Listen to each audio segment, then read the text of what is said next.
A killer lurks in the shadows.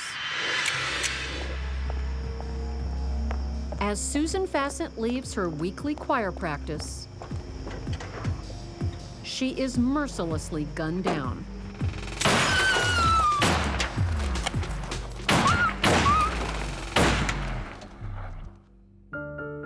The killer is someone she knows, Dawn Silvernail. Dawn is arrested a few months after the murder and confesses all, but she didn't act alone. She was killing under the order of a corrupt town official who called in a debt. What makes a woman fall under the spell of a dangerous man? Now, 12 years later, from her prison cell in New York State, Dawn is going to tell me how the lives of two women were ruined because they could not stand up to one evil man. I'm Candice DeLong. As an FBI agent, I worked on the front line for the world's most powerful law enforcement agency. I went undercover, I trailed terrorists, and I interviewed notorious killers. It's my job to understand the people who others cannot comprehend.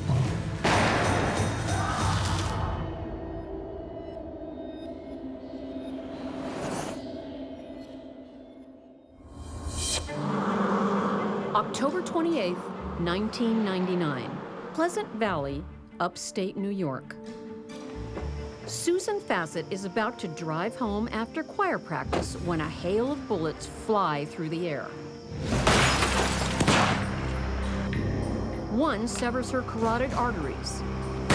Others enter her body as she desperately tries to escape from the car. The killer empties the magazine, then drives off into the night. Dawn Silvernail stops a few miles away and makes a call to the city's water commissioner, Fred Andros, telling him the job is done. It's over. Dawn's debt to Fred is paid. As I drive to meet Dawn, I can't help but wonder, how would her life have turned out if she had never met Fred Andros? She now lives here at the Bedford Hills Correctional Facility, New York, serving 18 years to life for first-degree murder. It's an undeniable fact that Dawn killed Susan, but does she have the heart of a killer? And is she willing to accept blame for the life she has taken? Or will she blame her co-defendant, Fred Andros? There's only one way to find out. Our program is called Facing Evil. And you've done that in your life. You've faced evil. What evil did you face? My evil was my co-defendant, Fred Andros. Fred Andros. He turned out to be extremely manipulative.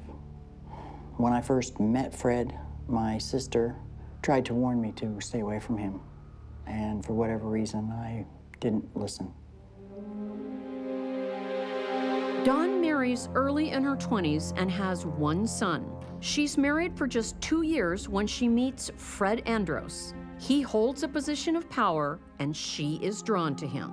He was very amicable. He was very friendly. Mm-hmm. He was just a normal guy. Oh, yeah.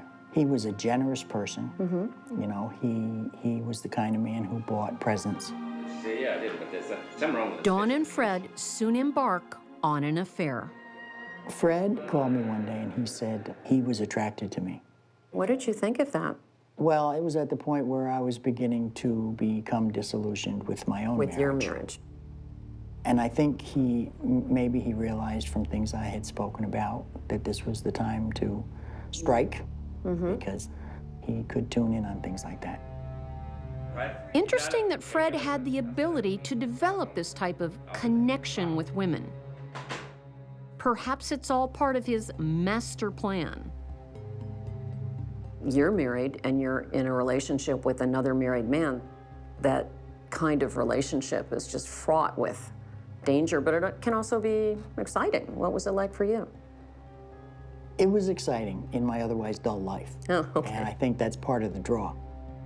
Dawn has an exciting secret affair with Fred, but there is something else he can offer. My husband and I were not wealthy. I was working as a secretary in the elementary school, and we had money problems just like anybody else. And Fred, you know, he was well off, and he had whatever he needed whenever he wanted it, and he was never afraid to share. Over 20 years of their secret relationship, Fred loans Dawn money whenever she needs it. There was an occasion where I started to get behind in some of our bills, and he said that he could help me out.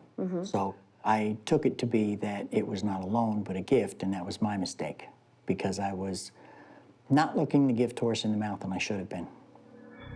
Fred is not only keeping tabs on the money he gives Dawn, he is charging interest. When everything broke loose in the end, it was roughly around $15,000. That's a lot of money. Yeah, and I never could have come up with it. And he knew that. He knew that. Coming up, Dawn has to work off her debt in the world's oldest profession. He wanted to know if I would be interested in becoming the third of the threesome.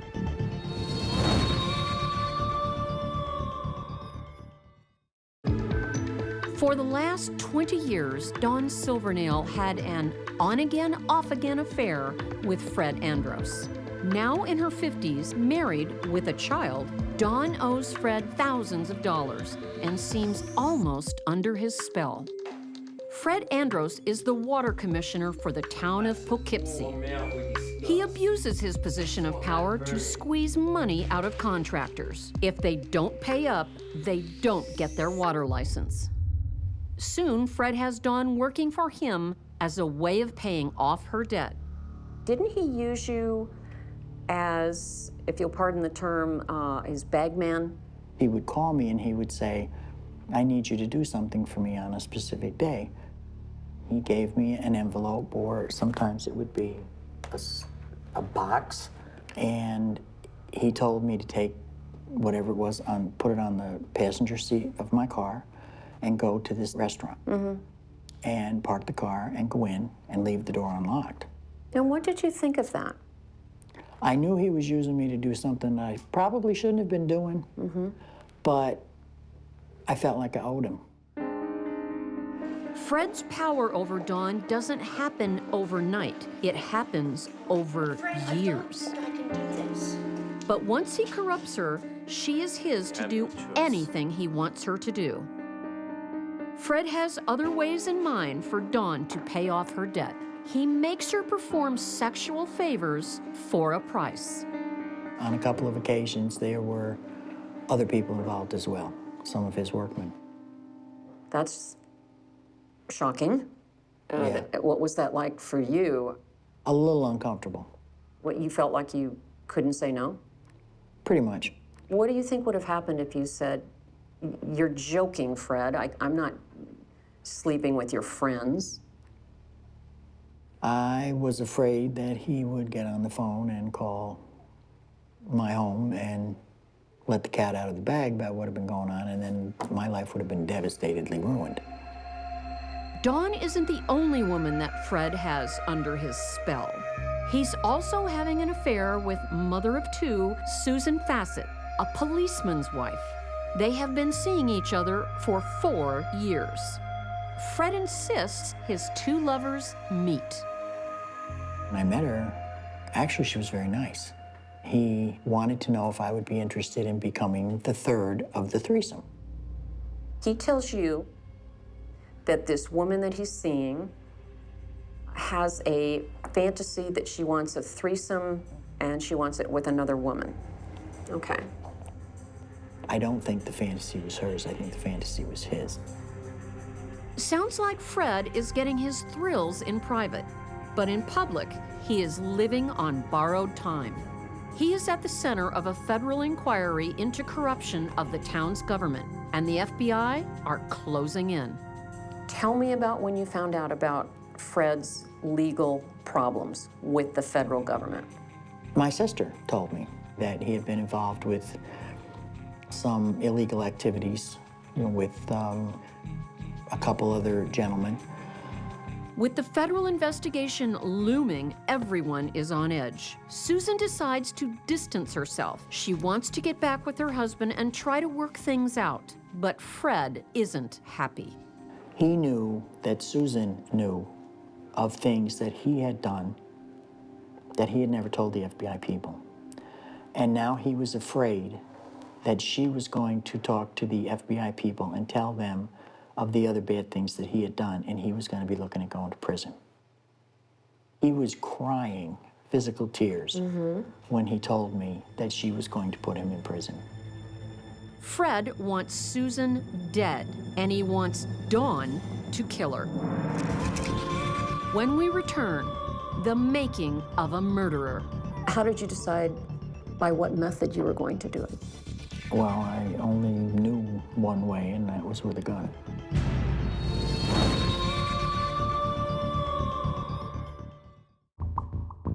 For 20 years, Dawn Silvernail has a secret lover and financier, Fred Andros.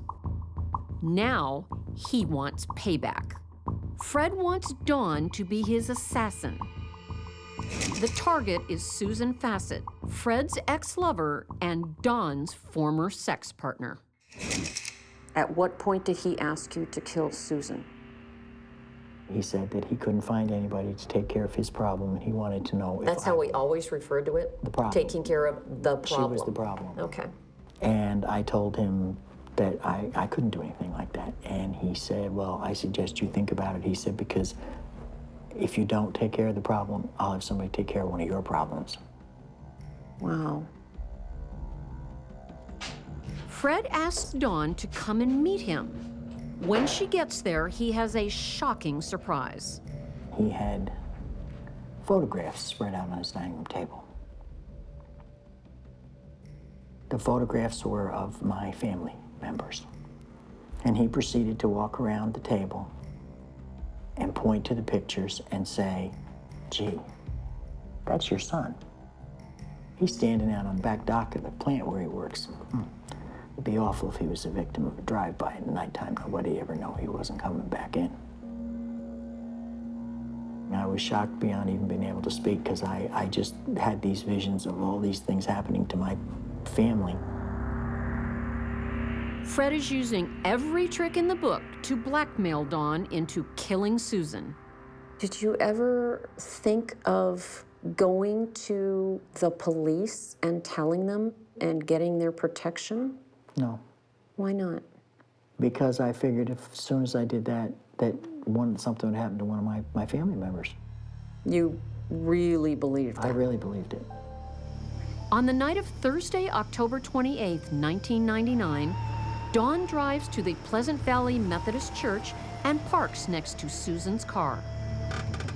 And what was this, around 8:30 at night? Around there. In October, it must have been completely dark. Yes. Okay. And cold.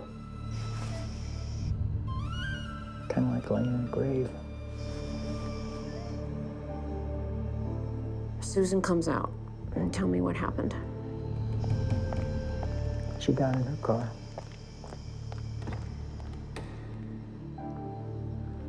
She shut the door. And she reached up to fasten the seatbelt. And when she did that, I sat up and pointed the weapon at her.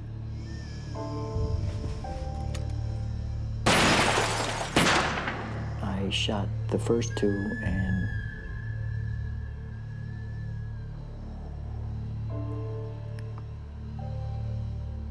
she reacted.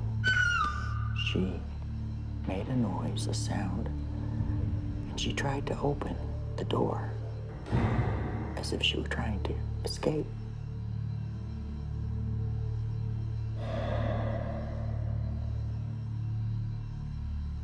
Are you with me? Yeah, I'm sorry. That's okay. I was back there for a minute. When we return, the final terrifying moments of Susan Fassett's life and Dawn's strange request. I wanted him to ask New York State to give me the death penalty. You thought it was only fair that you give your life?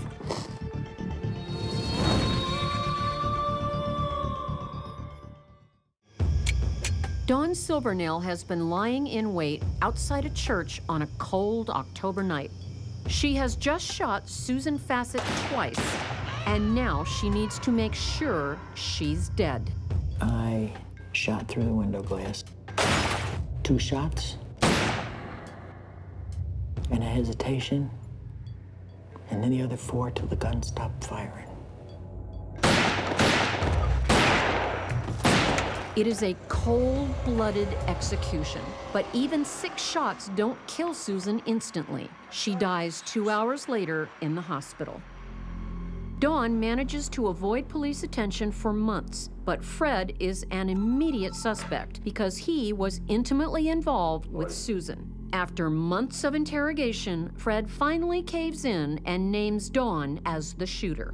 The investigators got on to you because Fred led them in that direction. Fred didn't lead them in my direction. Fred threw me to the wolves. He flat out told them. Dawn and her husband are taken in for questioning.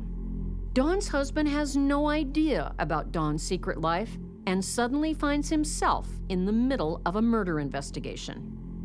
He came in the interrogation room and he sat down in the chair and he looked at me and he said, "Woman, I don't know what you did or if you did it, but if you did it, you gotta tell them." And that was it? That was it. You must love him quite a bit. Yeah.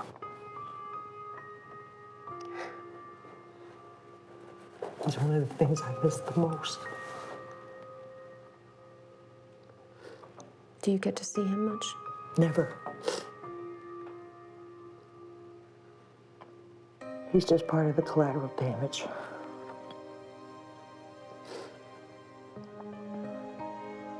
People commit crimes like this, they don't think far enough ahead.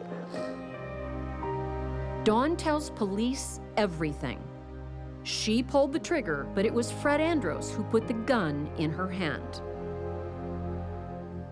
I've seen it in many murderers. Once they confess, there is an amazing sense of relief.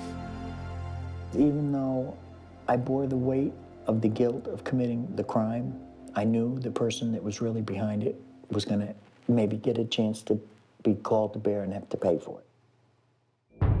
But Fred Andros doesn't want to pay for it. When police come to arrest him, Fred attempts suicide by shooting himself in the head. But this bullet doesn't kill. Fred ends up in intensive care where he is indicted for second-degree murder. Fred is found guilty and sentenced to 25 years. 2 years into his sentence, he dies of a heart attack. Dawn pleads guilty, and during sentencing, she has an unusual request for her lawyer. I looked him in his face and I told him that I wanted him to ask New York State to give me the death penalty because I had taken another human being's life and that it was only fair that they take mine in return. And he looked at me and he said, "I can't do that because in New York State they don't give the death penalty and they especially don't give it to women." And I told him that wasn't fair.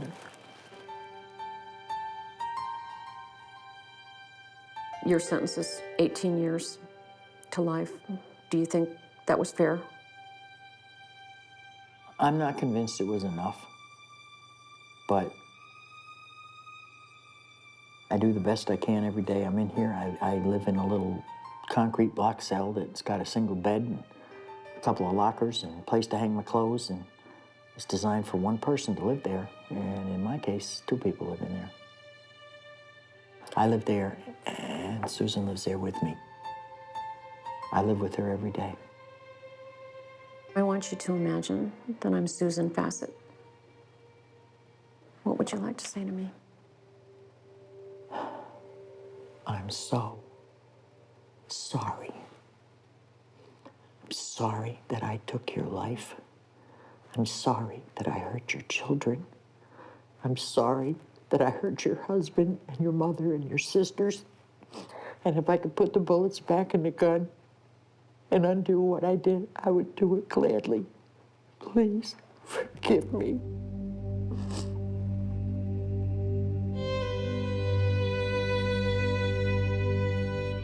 There is no doubt in my mind that Fred manipulated Dawn into committing this murder. She has some advice to share, advice Dawn wishes she had taken herself.